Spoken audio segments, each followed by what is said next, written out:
morning. I am Marjorie Wechsler, as Deb said, Principal Research Manager at Learning Policy Institute, and I would like to introduce my colleagues and co-authors who are sitting out there, Hannah Melnick, Anna Mayer, Joe Bishop. So I'm going to be presenting today, but they deserve the credit or the blame for about what I'm about to present. About Learning Policy Institute. As some of you may know, we're a relatively new education organization that conducts, commissions, and communicates independent, high-quality research whose purpose is to advance evidence-based policies that support empowering and equitable learning for all children. Given that, I'm here to talk about what the research says makes for high-quality early education programs. And this is particularly important given the governor's early childhood education block grant proposal. It's important that any effort to improve California's early education system reflect the field's most current knowledge about what works best. And I'd like to start this morning by painting a picture for you. As part of research that we are conducting, my colleague Anna and I spent some time this fall visiting preschool classrooms. And during one visit in particular, we watched a magical moment. There were 18 four-year-olds gathered in a circle with 3 teachers sitting among them. And one of the teachers built a bridge that looked similar to the one up here.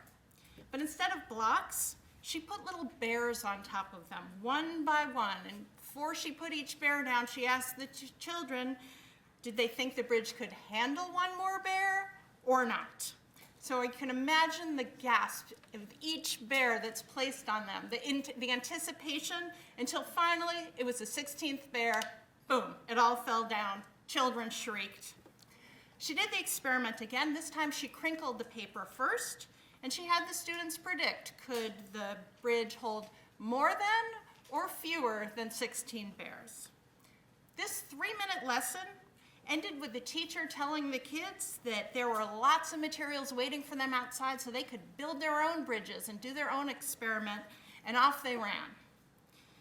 So as I talk about what the literature says makes for a high-quality program, think about that one little lesson and all that was involved in it. There's many studies pointing to the academic and social-emotional benefits of preschool. And it appears that the one key factor influencing whether children benefit is the quality of the program that's being studied. And my colleagues and I were interested in understanding what are the building blocks of high-quality early education program. So to answer this, we reviewed the research on programs that have demonstrated positive results, such as Perry Preschool, Chicago Parent-Child Centers, preschool programs in Tulsa and in Boston. And we also reviewed the professional standards for early education. And from these reviews, we identified important elements of quality. But it's important to understand why this matters, particularly to California. As you know, we have over 1 million preschool-age children. Nearly half of them live in or near poverty, many who speak a home language other than English. And while quality preschool has been shown to benefit all children, it is shown that low-income children and English learners actually can benefit the most. So what makes for a high-quality program? High-quality programs have at their foundation early learning standards that address multiple domains of development, the academic, the social-emotional, the physical. And these standards guide the curriculum, which also address the whole child, but they're developmentally appropriate. They emphasize guided learning with language-rich, hands-on activities. And related to the curriculum are the child assessments used, not just to measure children's growth, but also to inform program planning and improve instruction. Reflecting the standards, the child assessment should encompass the whole child. Many states have adopted Teaching Strategy Gold, for example, in which teachers collect observational data ranging from children's physical and social emotional development to literacy and math skills. California, we have the DRDP, the Desired Results Developmental Profile, which also takes into consideration the cultural and linguistic characteristics of the children. And with good assessments, teachers are able to use the results to target instructions for children who are struggling in a particular area, and also to reflect on their own practice in general and make changes to their instructional approaches more generally. A program might have the best curriculum and assessments, but those must be well implemented for them to be effective. And strong programs ensure that staff know how to support children's learning and development. Research has shown that specialized knowledge about child development and instruction for young children is particularly important. In fact, nearly all the programs with a track record of success require their lead teachers to have a bachelor's degree with that specialization in early childhood education. And this is important because well-prepared teachers can provide those engaging interactions and the classroom environments that lead to child growth. And given the importance of specialized knowledge, one way to build the capacity of the current workforce is through on-site coaching and mentoring. And while the research on this is in its early stages, coaching appears to be linked to those improved interactions and to less teacher burnout and increased teacher retention in the field.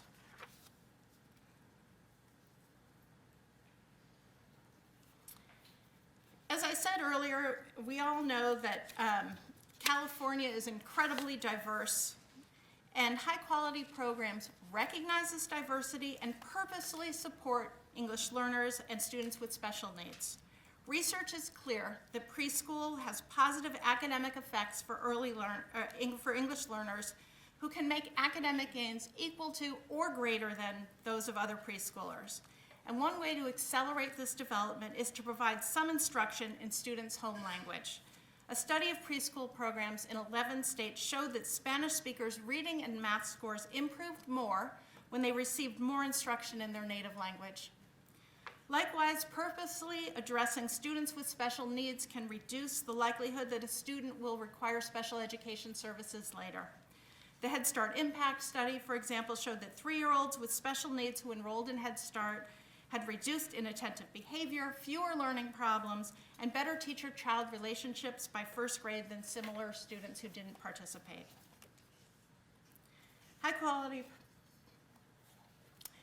programs also engage families in meaningful ways. Having strong connections between programs and families has been linked to greater academic motivation, grade promotion, and socioeconomic skills across all types of young children, including those from diverse ethnic and socioeconomic backgrounds. But the engagement has to be meaningful. Engaging parents in ongoing ways in real activities, such as goal setting, or involving parents as role models in the classroom, is necessary. One aspect of high-quality programs that historically has received a lot of attention are some of the structural elements. For example, research has shown that children can benefit more from more learning time. And while some programs, some part-day programs have shown results, most of the highly effective programs provide full day. For example, an evaluation of the long-term impacts of the Chicago Child Parent Center showed that children attending the program for a full day compared to those attending the same program for only half a day scored better on measures of socio-emotional development, math and reading scores, and physical health.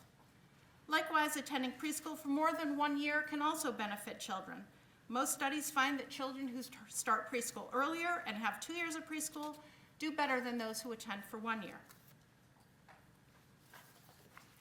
The size of the class and the teacher-student ratio also matter because having fewer students in a classroom and more staff facilitates those high-quality interactions.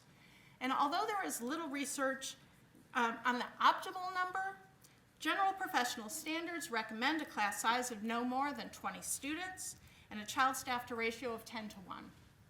And programs that have shown very strong outcomes have even smaller numbers. So Perry Preschool had a class size of 12 students with two teachers. New Jersey's Abbott Preschool program has 15 students, also with 2 teachers. And as we know, we're not operating in a static environment, and it's necessary to continuously assess, learn, and improve. So taking a step back, how do you know a program is doing well, and how does it do better? What we now know is that we need to assess program quality both in terms of structure and classroom interactions. So we do need to look at factors such as class size and teacher qualifications. But research also shows it's important to include those measures of the quality of the educational experiences, such as the nature of the interactions and the types of learning activities in which children engage. And finally, at a system level, many states use a quality rating and improvement system, which establishes the quality standards. It provides a basis for program accountability, and it supports continuous improvement efforts through things such as technical assistance, on-site coaching, or financial incentives. But like other factors, research shows that how the QRIS is implemented matters to the outcomes actually achieved. When you put all of the elements together, that's what supports the academic and socio-emotional outcomes that we are all seeking for California children. We realize that they cost money and there's some trade-offs involved, and California will have to determine an appropriate funding strategy, which typically involves blending a variety of federal, state, and local resources. What's important is that any investment be done in such a way as to contribute to the strong outcomes, which in the long run can actually reduce costs through the reduced need for special education, grade retention, or remediation. So as California policymakers consider ways of strengthening the state's early education system, we encourage them to keep the building blocks of high-quality early education systems in mind.